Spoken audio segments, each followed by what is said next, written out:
If you want to take better gym videos, follow these 3 tips, and I'm telling you the last one is the most important. Tip number 1. You want to set up your camera some distance away from where you're going to be at in the gym. The reason for that is you need to add something in the foreground to add that cinematic effect. Having something in the foreground with some blur, with you in focus as the main subject, kind of further away, adds a cinematic effect. It just makes it look more natural. It doesn't make it look like you set your camera up right in front of you very deliberately. You know, you want this to look good, right? That's what I think. Tip number 2.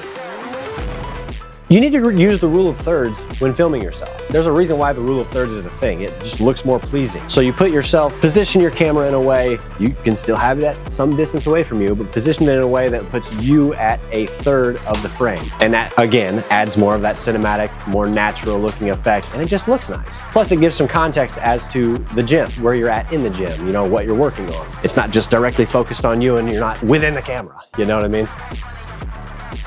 All right, the third and final one and the most important one, have your camera set to 24 frames per second. It looks the most natural. This is in 24 frames per second. It's just the most natural motion blur compared to what we actually see in real life. Now you can do this in your phone and you can also do it on camera. If you have the budget for a camera, highly recommend going for a camera, especially nowadays because they're all very good.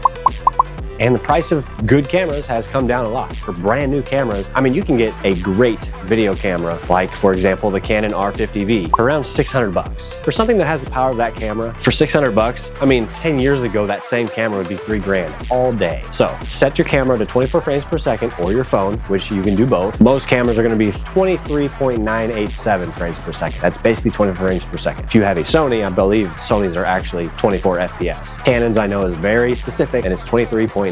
So that's it. To get started in making gym videos, start with these 3 things and just see how your videos look. See if they look any better. If you want more tips like this, follow, subscribe, all the things. Drop a comment of what I should cover next. If you think I'm a joke, if you think my videos look like amateur, what should I do to improve them? Let me know in the comments below.